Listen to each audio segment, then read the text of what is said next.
Deuxième problème sur la force gravitationnelle. Deux chiens de 8 kg sont situés à 0,5 m l'un de l'autre. A. Quelle est la force gravitationnelle exercée par ces chiens l'un sur l'autre? B. Quelle est la force gravitationnelle exercée par la Terre sur chacun des chiens? Et C. Qu'est-ce que l'on peut constater?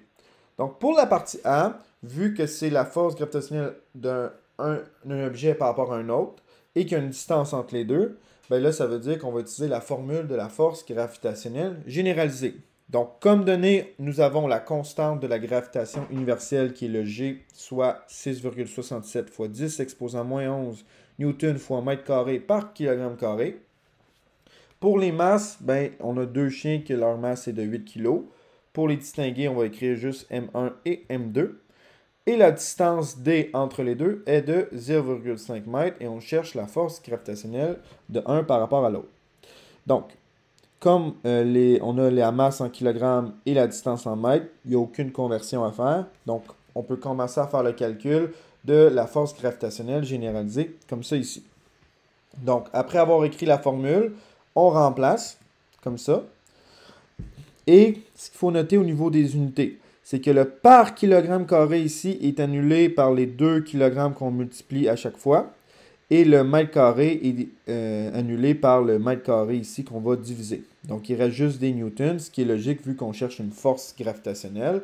Donc, la force gravitationnelle d'un chien sur l'autre, ben, c'est de 1,71 fois 10 exposant moins 8 newtons.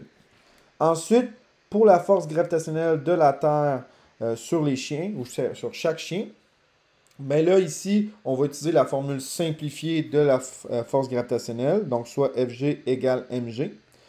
Donc là, la masse d'un chien, c'est 8 kg.